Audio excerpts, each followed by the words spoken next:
welcome to a new episode of the Rouge Rugby podcast, where we talk about real Canadian rugby. I'm Stu Hardy, joined as always by Derek Brissett. Derek, we are recording on Labor Day Monday. How has your Labor Day weekend been? Yeah, I mean Labor Day's been good. Got out to the Stratford Shakespeare Festival for a couple days, and then I don't know, basically kind of chilled at home today. Did a little prep for the show today, but been a pretty chill but solid weekend all around. I'm ignoring the rugby games that I watched that had I guess a negative impact on my weekend, so I'll just stick true to focus on the positives while I can here. What did you get up to? I went down to Lakeshore on Saturday and watched the Canadian Air Show. Ah, Uh, a bit of a British feel to it because the opening act was the Red Arrows, which is the RAF stunt display team, which is always great to see the red, white, and blue being flown. I've already been to the X this year, but that was pretty fun to go down and enjoy as well. And yeah, just been relaxing, enjoying the weekend. Summer's coming to a close, so enjoying the sunshine and warmth while we still have it before it eventually gets a bit too cold and it's sweater weather and all that fun jazz. All right, but I think we've belabored the point long enough. There was something that happened this weekend and last weekend as well yeah. over on the Pacific Coast because the Pacific Nations Championship has returned in its new format, as we've been alluding to in our past few recordings. In the pool stage, it has been Canada versus Japan and USA versus Canada. Next weekend will be USA versus Japan. But for the Canadians, the result is already done. It's already concluded.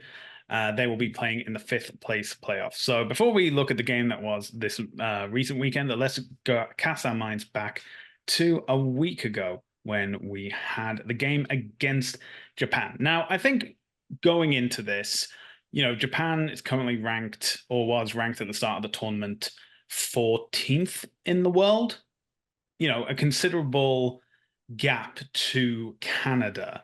And, Japan came out of the blocks incredibly quickly. I think far faster than anyone really thought they were going to be. It just goes to show you that, Eddie Jones clearly knows what he's doing, especially when it comes to Japan, having coached them back for the 2015 Rugby World Cup. So, yeah, it was a Also, have you, pretty. have you watched Canada in the past 3 years? If you didn't think I mean, it's gonna that's the stick, thing. Well, like that's the thing. Canada have been losing to a lot of tier two sides recently, but to lose to the nation that is, confirmed as a tier one side, even though some people don't want to admit it. Japan's It they're just, one. yeah, it just shows you how far Canada have fallen, really. Because, look back in the archives and you can see that, the Japan Canada games have been like close affairs. And actually, Japan is Canada's second most frequent opposition, probably from previous iterations of the Pacific Nations Cup. So I don't know. It's obviously depressing to look. To be honest, everything with Canadian men's international rugby has been pretty Yeah. depressing the I past mean, few years. I think ultimately though, you know, Japan beat the Springboks at the World Cup. That was in 2015, right? Like that's 9 years Yeah. ago now. And since then, they've gotten to like the quarterfinals of World Cups and stuff, right? Hmm. And you know what? Like, I mean, ignoring a little bit of the world rugby hierarchy and politics that they have associated with that organization and stuff, it's like they they have shown in the past 9 years that they can regularly beat tier one teams, right? And like, to be honest, I think like we talked about like the matchup with Scotland earlier in this year kind of being like, is that the best plan for development, right? To play like a tier one team that's gonna, what did Scott put up, 70 on them or whatever, Yeah. 70 something. But it was like that's gonna put up a huge number on you or whatever. And it's like in all honesty, like, Japan is probably in the same category as Scotland. Yeah, I'd Right? agree with Like that. you can probably put them there. You can probably put them with like Italy too, which is a team that again Canada used to be able to hang with, but now would honestly would destroy. Um, right. And it's like they're Hmm. a step below like playing the All Blacks or England or something, but like like they're essentially a tier one team or they're on that level. Like it's the first half that's I think the thing with this game is it's like I feel like with the Japan game there's so little to talk about because it's like the first half happens and it's just like yeah, there's like a borderline tier one nation smashed you for 30 minutes and then they took a nap in the second half. Hmm. Like it's like Yeah. their job was done. It's like it took them Well, 30 it's like minutes. you say, That was Derek. over. The best defense is a massive It's a lead. massive lead. Yeah. Like all, yeah, exactly. All Japan had to do in that, in not even the second half, the last 50 minutes of the game was just be like, Canada's not scoring 38 points on us. It's like that game's over. If this was boxing, the ref would have called it. Like Yeah. after it's like you haven't shown, how like in like MMA boxing, it's like if you don't defend yourself, the ref's just like, well, like this is done, right? Yeah. If that was this, like that game's over after 30 minutes, right? You Hmm. just like you call it. Like there's no point. And like the second half is just like, yeah, like I don't know. The second half of the game, it's like you can look at it and be like, it's nice that Canada scored tries, right? Hmm. Um, Rugby puts in a goofy thing where, because of a lot of leagues and competition standings use, scoring 4 tries, you get a bonus point, right? Yeah. So the everybody in rugby thinks that scoring 4 tries is somehow a good thing, right? And it's like there's a difference between scoring 4 tries and losing 30-28 and scoring 4 tries and losing 55-28 or scoring four Hmm. tries and losing 95-28 or something. Yeah. It's not all 4 tries aren't equal. It's like that game was done. And like Hmm. Japan, like Canada, I think played a little bit more aggressively in the second half because they had to because they were losing by so much, and Japan just chilled. Like Yeah. they even to the point where they scored the last try of the game on the final play too. Yeah. Just, just And off that just like a was pick six or not pick six. That's a football. Like that was an intercept. intercept try And just to like walk in and be like, yeah, like. But it's like even on that try, it's like that dude was jogging when he intercepted. yeah, It's it's I painful. don't even really like it's yeah, like that's it. Like that's my summary of the game. Japan came out, they killed them in 30 minutes. The game was over. Some Yeah. stuff happened to change the score in the second half, but like Mm. ultimately, who cares? That game was over after 30 minutes. Yeah. I'd Done. say obviously Andrew Coe and with like the combined efforts of Jason Higgins was able to get that try just before half time.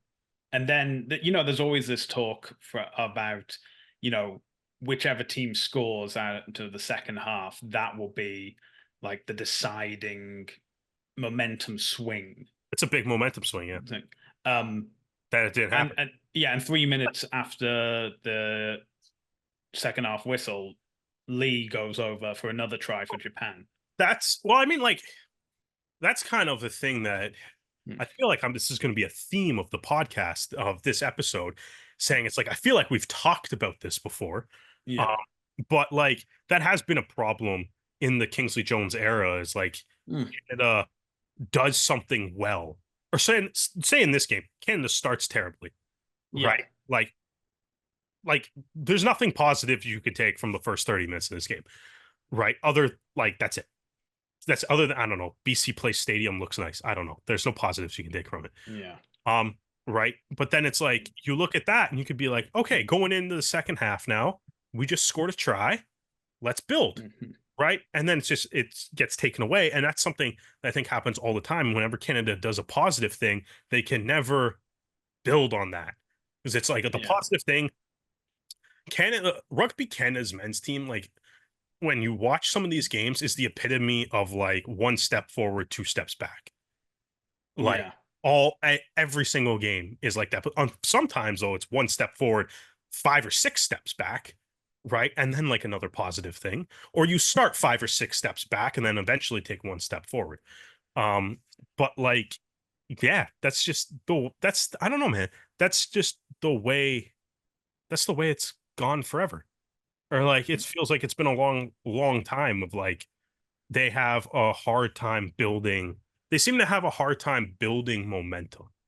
But also, I will say, like, I think, like, in a game like the Japan game, when one team is up by so much, I think it's almost natural to kind of, I don't want to say like let up, but you play the lose. So in hockey, there's a thing called score effects. It's kind of like Yeah. a stat that a lot of, NHL analytics guys are like kind of looking at and are trying to, I've been trying to like work out and like evolve it over the past years.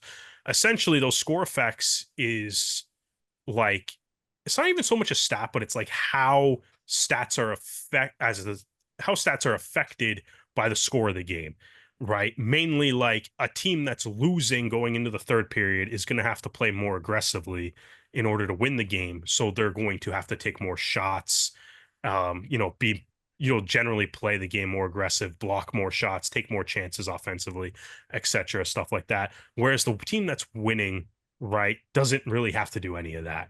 They can just kind of sit back. And I think the second half of this game, I think, is Japan kind of doing that. Like all Japan has to do is make sure Canada doesn't get 38 points, right? The best Mm. defense is a huge lead. That's all you have to do. So every try that Japan scores, it just relaxes them more, right? Yeah. Yeah, Canada ended up scoring a few tries, but they were at points of the game where Japan doesn't care if you score tries. It's like the Japan going like the last 30 minutes of the game is probably Japan being like, all right, boys, nobody get hurt. Let's take this home. Yeah. No one get hurt. That's it. Don't get hurt. Right. Don't do anything stupid. Yeah, exactly. And The game was over. All the yeah. points that Canada scored, with the exception of that try at the end of the second half, but then Japan answered right away. After that try, to put Japan back up by like 38 or whatever it was, after that Mhm. try, anything that Canada does is almost irrelevant in the point of the game because Japan's in cruise control. They're like, Yeah. yeah, like their jobs are, as I said, their job's already done. Like I don't really, that's the thing. I was like, I don't really know what else to say about this game other than, yeah, they got their ass kicked by a borderline tier one nation team again. Yeah. It's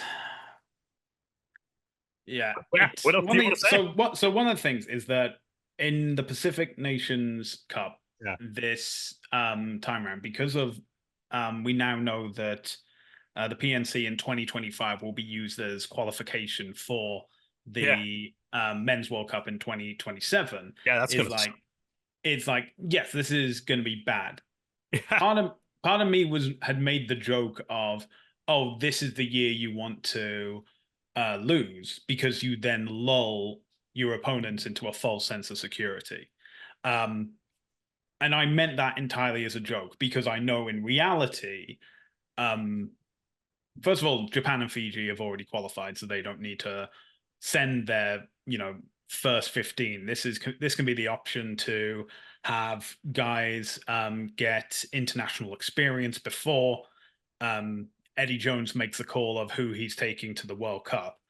But for Canada and the USA, this is obviously the difference of who's going to the World Cup after minimum 2 games and who's going all the way to the final qualification tournament, Yeah. because that's what it feels like. And I'm saying who's it going to be between.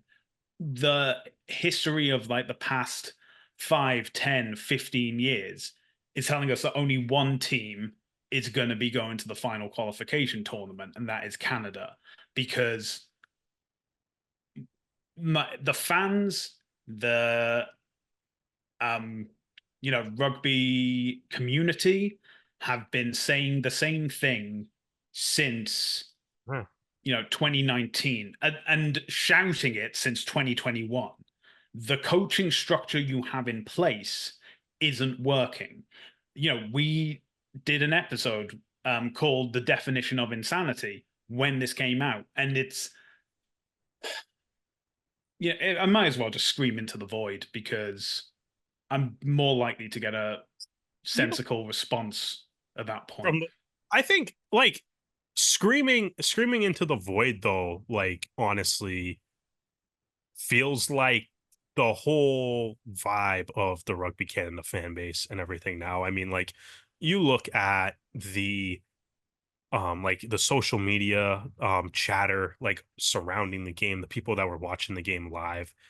And it's all like, I mean, go type in Kingsley Jones's name on Twitter or whatever, Yeah. just in the search bar, man. Like it's you get some quite frankly wild results. And it's like, you know, I think screaming into the void, I think is like a great way to put it because like you said, like the Japan, you know, unfortunately we had, you know, a little bit of some scheduling conflicts. We weren't able to record an episode after the Japan game. But ultimately what that means is like, I mean, we've now had like a week to think about what you want to say about that Japan game or whatever, right? We've had a couple days now to think about what we want to say about the USA game that happened after, which we haven't even touched on yet. Mm-hmm. But I think like I don't know, this might be the transition point to go and talk about that one. But I think I like your analogy of screaming into the void because I've been sitting here thinking about like what I want to say about both these games, and I was just like, all right, Japan, whatever, essentially a tier one team just came in and you know destroyed Canada, like whatever. There's not much else I think to say about that. But then the USA game, I think like I don't know if there's anything interesting to say about that game either. Like we're on episode 214 of the Rouge Mm. Rugby podcast, and I feel like most of a lot of those episodes that aren't directly just talking about the MLR, right, are probably reiterating the exact same points that we can talk about for the USA game, where it's like, you know, it's like, hey, the attack structure is not there. Guys are missing tackles a lot. Can you connect on a line out just once, please? You know, if like there's nothing, you know, the attack's not dangerous, there's no structure, like the everything is just it's the same. Like nothing's Mm. changed. Like, I mean, we can talk about the USA game, but it's like all the points are gonna come down to the same thing. Like the attack structure is non-existent. The defense is Swiss cheese most of the time, right? Like they can't gain, as we just said, we can't gain momentum like after scoring and stuff. What else do you want to talk about? You want to talk about the fact that two younger guys were left off on the bench again in another game that, you know, was kind of, you know, kind of meaningless at the end. Like, what do you need to win this game? I mean, I know it's the Pacific Nations Cup, but like, you know, Yeah. you don't It. have a 10. You don't have a 10. You have a guy that could potentially maybe be a 10 sitting on the bench, but you don't give him any time because Peter Nelson hit a 50-meter penalty to start the game. Like, right? Like there what else what do you want to talk about that we haven't spent countless episodes of the show talking about already? It's the same thing. The Yeah. It's. the only new point I think I have is watching that game. The scariest thing about that game from a Rugby Canada point of view, and I'm not really saying this as a dig, but I have watched as a Rugby Canada fan, I have watched a lot of USA Eagles games. Yeah. Whether they're playing Canada or they're not playing Canada, just because I'm very interested in what the USA Eagles do, Yeah. because it really affects Rugby Canada. I've watched a lot of Eagles games, and the Eagles sucked in this game, and they still beat Canada handed. Yeah. It. And I know, and that's like I'm not even trying to say that to like take that. And usually on this podcast, I'll take some like cheap, like haha jokes at the Eagles' expense. That's Yeah. saying the Eagles sucked isn't even supposed to be a joke. I just like as a fan of Rugby Canada that's watched the Eagles, maybe not quite as much as I've watched Rugby Canada, but I've watched a lot of Eagles games. The Eagles and that Eagles roster can play way better than they played in that game, Oh yeah. and they still handedly beat Canada, Yeah. It's. right? And they can play better. And that should be honestly, that should be terrifying to Rugby Canada, Yeah, it's right? so one thing I want to mention, and you kind of briefly talked about it with obviously Brock Gallagher and Mark Belaski not even getting any minutes in the game against the USA.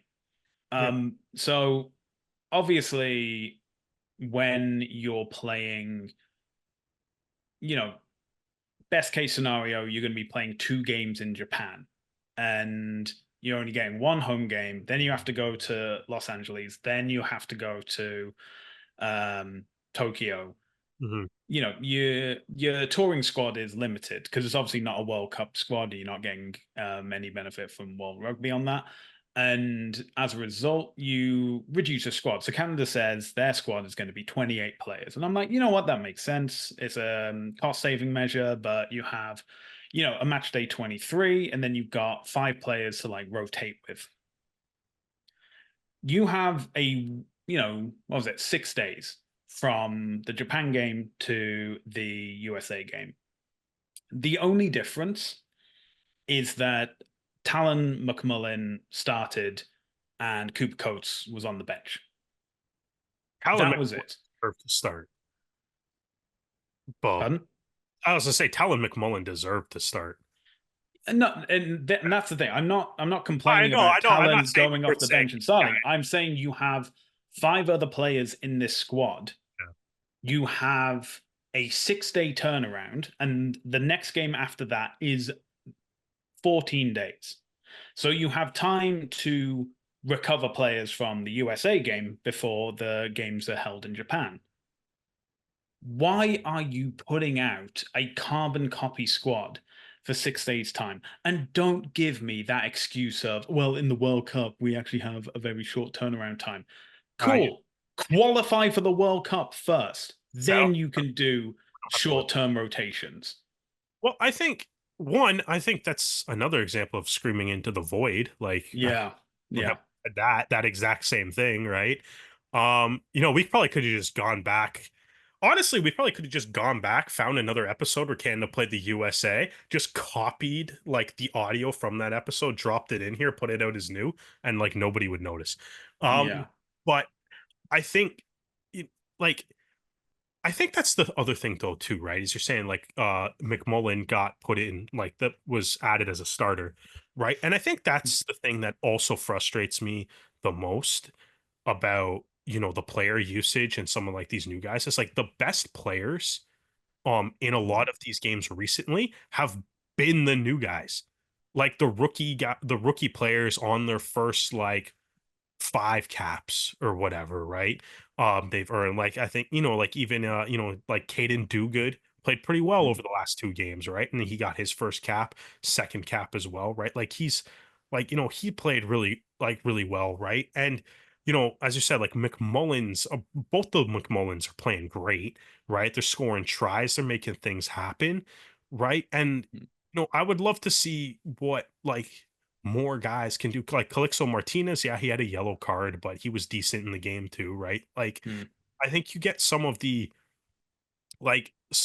younger guys are at least, showing some like passion, right? And Yeah. at least like, injecting themselves playing well. Nick Ben's been pretty solid since he got called up to the squad too, right? Yeah, he's been, this is his fourth game and second try, third Yeah, try. I think second try, yeah. Yeah. But like the point is like you get like those guys are actually the ones that are playing well. Like I mean, obviously, I think you have like a player like Lucas Rumball that just whatever, he's the best player on the team every game. But Yeah. like him aside, it's like the guys that seem to be putting in like the biggest, most notable performances seem to kind of be coming from like the newer players, right? They're not coming from like the vets and stuff, which to me is also another reason to be like, man, like Peter Nelson doesn't need to be playing 80 minutes anymore. No, he He shouldn't does, even be starting these games. dude, he should starting. Honestly, if we're gonna have that he shouldn't be playing in these games. Right? Yeah. It should be moved on. And as I've said before, it's not really a knock on Peter Nelson, it's just like we need new fly halves. So we're not going to develop fly halves by letting a guy that's already over 30, that's going to be like what, 34 by the time the next World Cup comes around, again, if that even matters, 38 by the time the next one comes. Like, Yeah, it's like it's it's time. Like you, Peter Nelson is the fly has honestly like yeah, Peter Nelson, he's just been like he's been the fly half during the worst era of the men's 15 team in history. Like yeah. we can move on.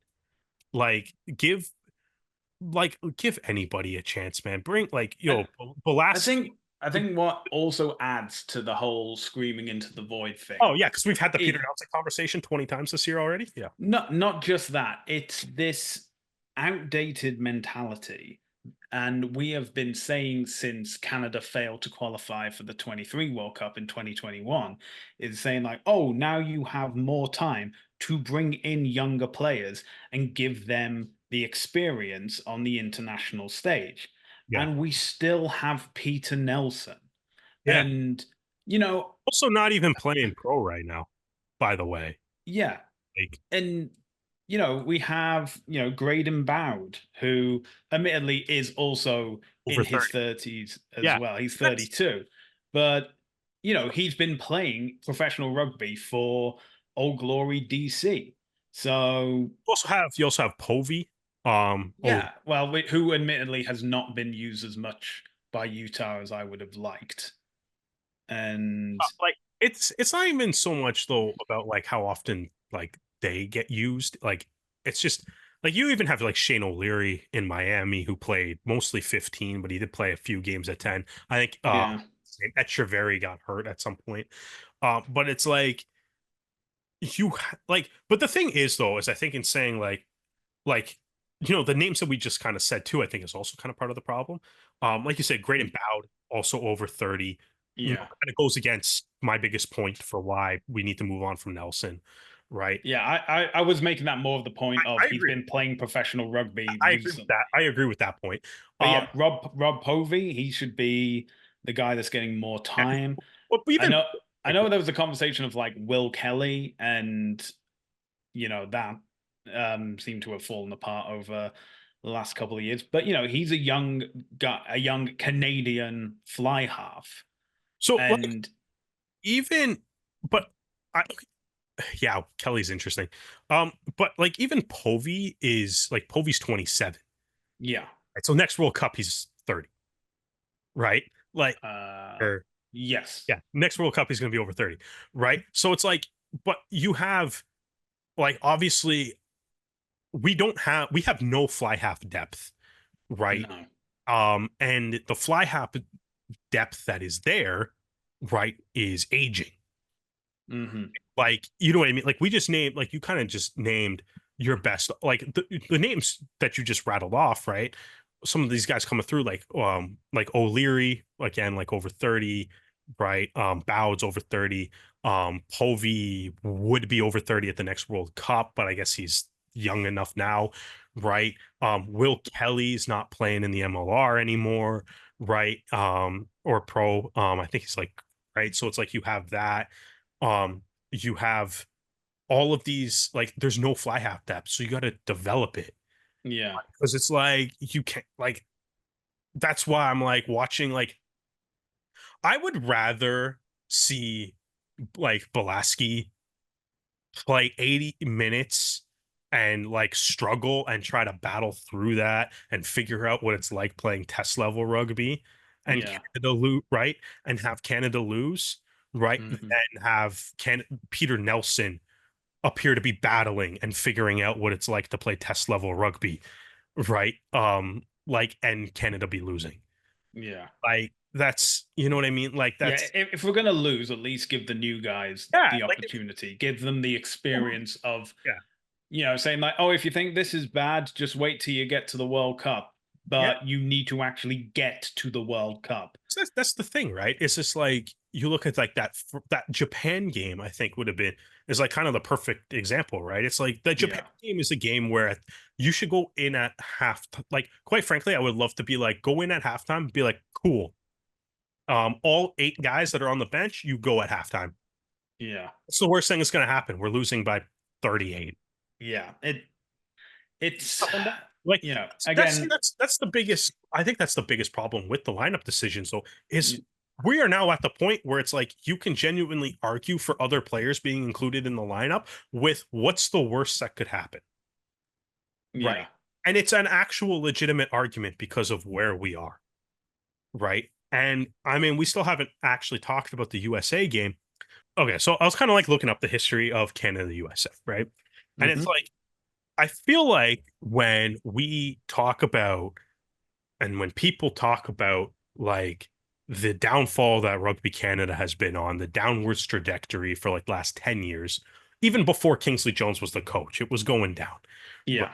Um, but it's like people I think kind of talk about that. And every time we talk about that, we talk about, I feel like we talk about how much better, say, a team like Japan has gotten in Yeah. comparison to Canada, which we touched on earlier in the episode, or teams like Chile or Uruguay, right? But I feel like we don't do we talk enough about how much the USA absolutely dominates Canada now? I Right? think well, this is the thing, because it's also been the first time in 3 years that Canada and the USA have played, which is Which a yeah, crime in and of itself. but But when we were talking about the USA, when we were talking about the Americas qualification, we did bring yeah, up the fact like the last time Canada had successive victories over the USA was, I think, back in 2013. And yep, that was for the qualification for 2015. And then, after, because, obviously, once the hard part was done of qualifying for the World Cup, it was then, oh, it doesn't matter if the USA beat you because you've already qualified for the World Cup.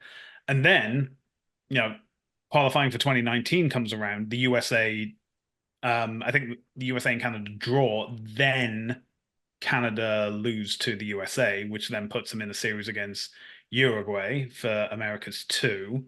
Then it's the repechage tournament. So the only times that, and then obviously back in 2021, where Canada decided to have their game in St. John's yeah. and beat the USA for the first time. And then that series, the reverse fixture is the USA beat So, Canada and by enough points to win on aggregate. yeah. And then Rugby Canada, Yeah. essentially masturbate to the idea of Canada beating the USA in one game, but not qualifying for the World Cup. So the interesting thing there, and everything that you said was correct. Um, but you did say like Canada hasn't won consecutive games since 2013, right? Um, Hmm. Canada's only won one game against the US since 2013. And it's that game. It's That, that game. yeah, That's it. So like just to kind of reiterate the point, it's like USA used to be a team that Canada would be an afterthought. And it's like you're playing the USA, it was basically a win. Like that was like a free win, right? Like so USA and Canada have played each other 66 times. Canada's won 39 of them. USA's won 40 or Canada's man, my math is bad. Played the USA 66 times. Canada's won 39 of them. USA has won 26. They got 2 draws, right? That's pretty good, like really, like as far as like the overall like winning percentage there. It's like yeah, 60% or so that Canada's beaten the USA, right?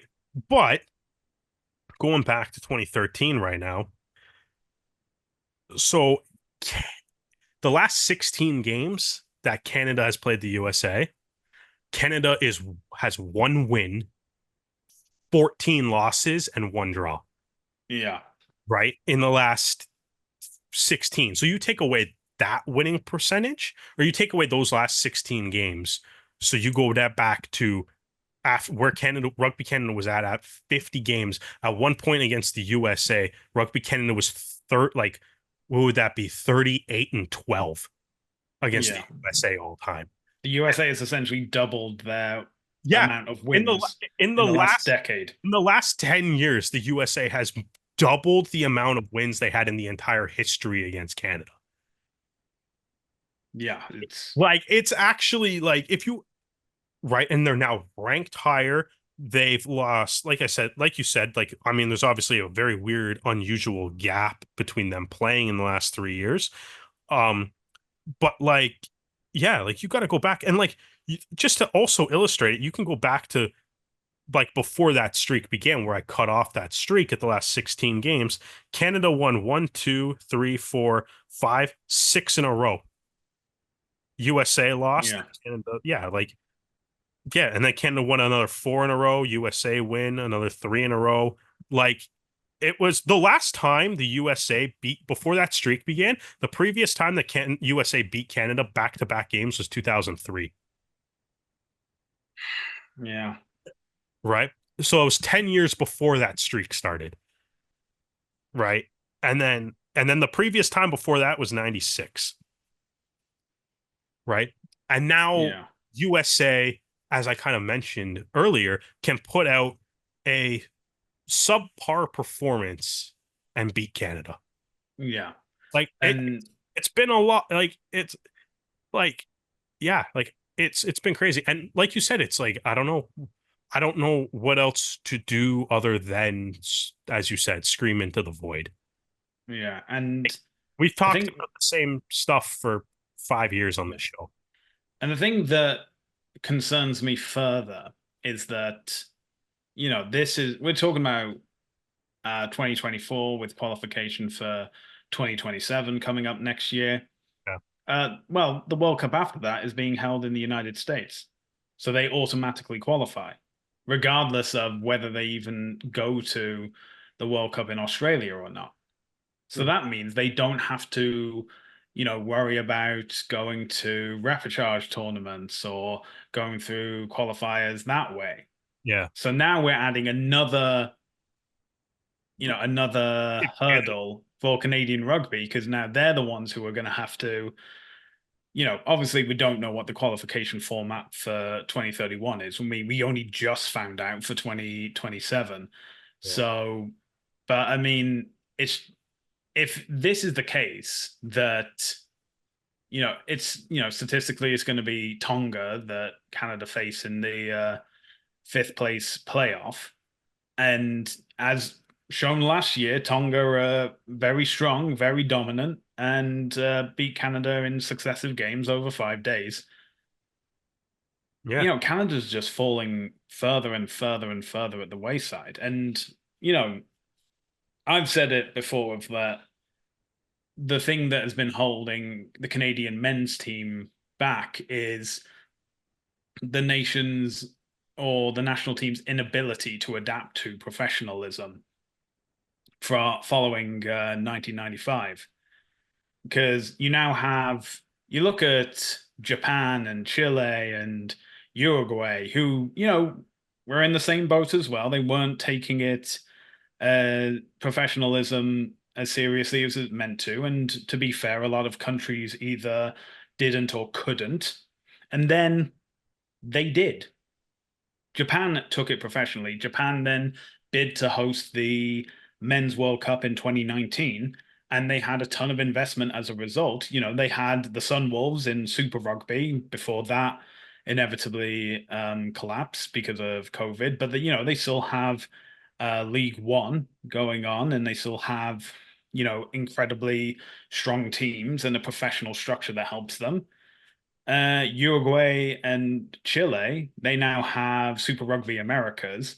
But even before that, Chile was focusing on building a high performance center that allowed their athletes to be able to train and be at a competitive level year round. And, I'm not saying we can copy what they've done and put it into Canada. Canada has 6 time zones. Even the two most populous rugby provinces, which are BC and Ontario, 3 hours apart in time zones. It's but it still brings the same point of there has been a level of investment missing from men's rugby at international level and now at um domestic level. And yes, you can look at MLR and say, well, the Arrows did exist for a few years, But there have been opportunities before. There's been the I'm going to say Super Cup, but I know that's not wrong. The Canadian Rugby Championship, which wasn't perfect, but it was something.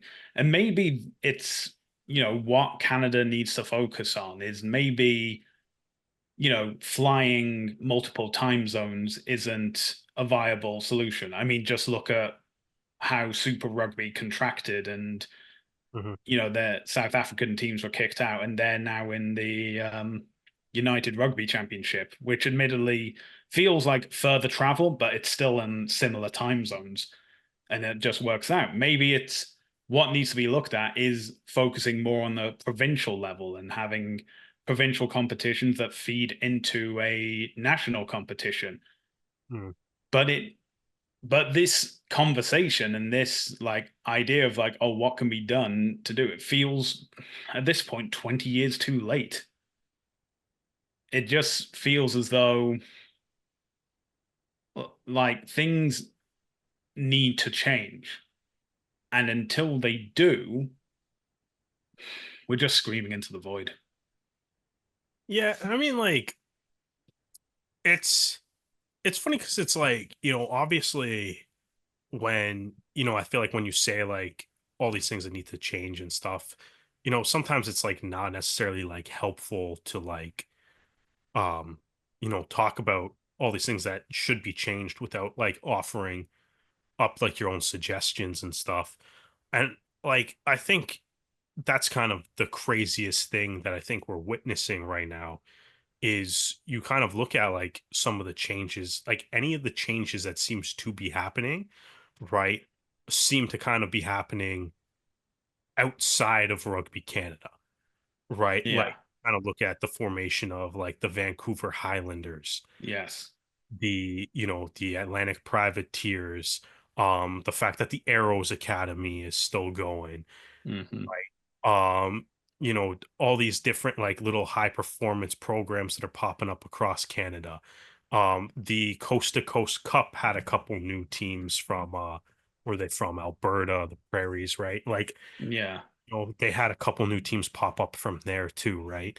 And it's like the Coast to Coast Cup seems to be getting bigger. Like the Vancouver Highlanders are getting like giving like the players like the Dakota and Talon McMullen who are on that team, right? It's Hmm. like they've got to play like Germany and like other country, test teams from other countries and stuff, right? Mm. Um, so it's like not to mention they got to play Rugby Canada as well, or like a Twice, in yeah, fact. yeah 15 or however they worded that, right? And it's like, but all of that all those things, it's like it seems like there's a lot of people that are recognizing that the way Rugby Canada is doing things isn't necessarily the best, right? Yeah. I'm not trying to put words in like the people that run those programs' mouths or anything, but like it seems like a lot of the things like, yeah, we need new development pathways, we need all of that. And it seems like Rugby Canada doesn't seem like they're the ones that are doing that, but it's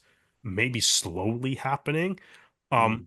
which I think is like, and I mean, this will be another element of screaming into the void, but like, I think that's honestly been like, as a Rugby Canada fan now, I think is like the saddest part of watching all of this is like from the outside looking in, just seems to be like the absolute reluctancy to change anything, Mm. right? Like, whether it's like coaching techniques or something, but even like, Kingsley Jones saying some of those mistakes against the USA were uncharacteristic. And it's like, I mean, if Have you not been watching your I, team for the yeah, past it's like you however many years you've been stealing a living? like, yeah, exactly. Like, I mean, I don't know what's worse if the fact that he kept a straight face in saying that, which might indicate like, I mean, that could either indicate one of two things. It's like, and I'm not sure which one's worse. Either he should be getting an Academy Award next year, Mm. or like he actually believes that, which is not good either. Um, right. And it's like you can kind of I think you can it's just if you aren't willing to make like changes at like the coaching level and even like not even the coaching level, but it's like the coach seems reluctant to make changes in the attack structure, the lineup, like everything's staying the same. And it's like, I just don't see how anything will ever change, which is like I think my big scream into the void thing, which is just like, if, like, why are we expecting things to change when it's the same people running everything? Mm, Right. And it's like, why? And even at that, we've been talking about how we want to see change for, 5 years on this show. yeah. Right. Why? Like, I mean, yeah, we want to see change, but like, what are we expecting to happen? Right. Every time Canada loses, we come on here talk about how, you don't want to see Kingsley Jones being the coach anymore. You want to see a different attack structure brought in. We'll talk about, hey, like Rugby Canada was, slow to adapt to professionalism. Do you want to talk about the fact that, all these guys in Europe seem to have no interest in playing for Canada anymore? Right? Like every conversation after every Rugby Canada loss is ultimately it's starting to just boil down to the exact same things, right? Yeah. And I like I think even like another thing too is it's like I think as far as the men's team is concerned, the women's team is different. I think we kind of touched on the women's team following the Olympics. Yeah. I'm gonna leave the two women's teams kind of out of this, but I think as far as like men's rugby goes, like I think even like looking at like you go on social media and like look at like the posts when they post like the final score, and it's like there's like three comments on it. Right? Mm, Like, right? And they're all like basically all three of those comments are like fire Kingsley Jones.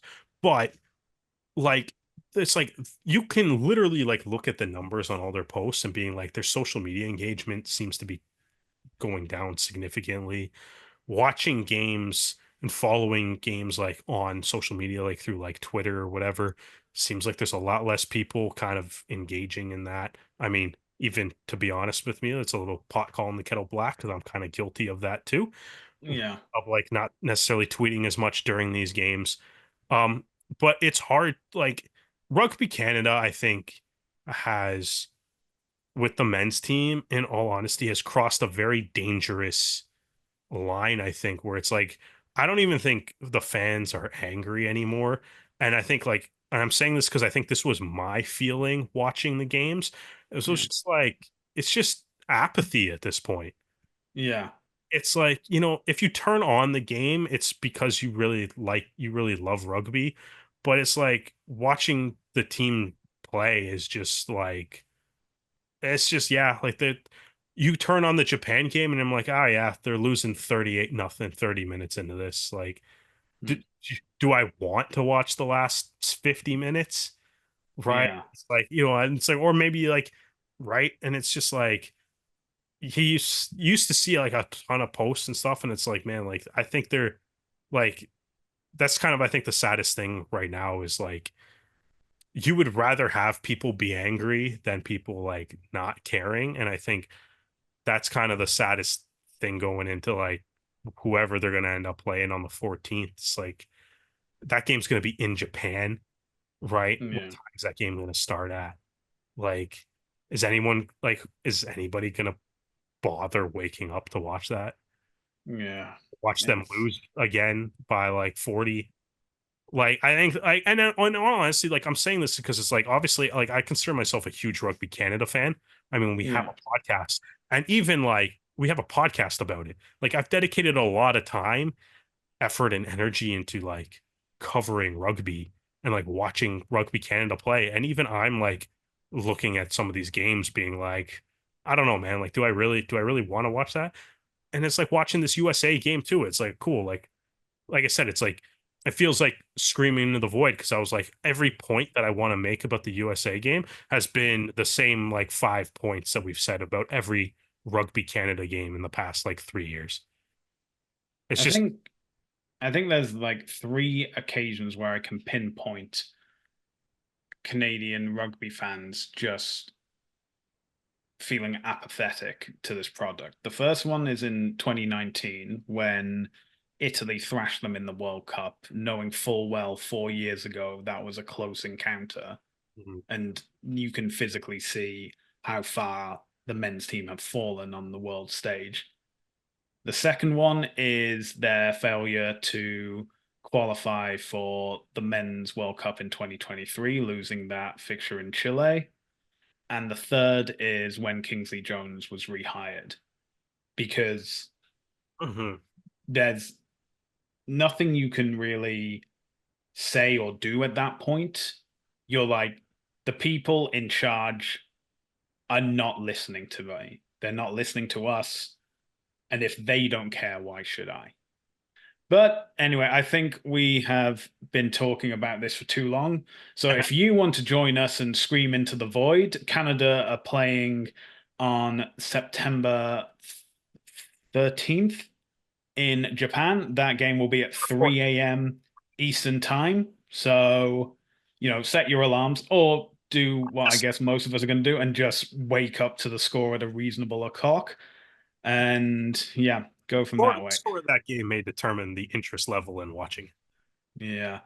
Anyway, so we are just going to make a quick diversion and head to Paris because the Paralympics have been going on, and that means wheelchair rugby has been taking place, and Canada qualified through the final qualification tournament for that.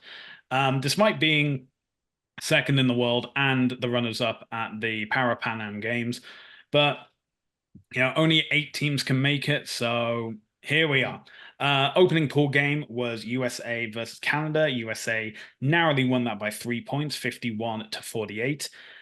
Second game was Germany versus Canada. Canada came out on top. Germany 47, Canada 54. And then finally of the pool stages was against Japan. And unfortunately, Canada fell in that game. The final score 46, Japan 50. That meant that Canada did not qualify for the medals matches, but for the placement tournament. So Canada faced Denmark. They had their highest winning margin of the tournament. Canada 56, Denmark 46. And then in the fifth place game, they were up against host France, who narrowly won by 3 points. France 53, Canada 50, meaning they finished sixth at the Olympics.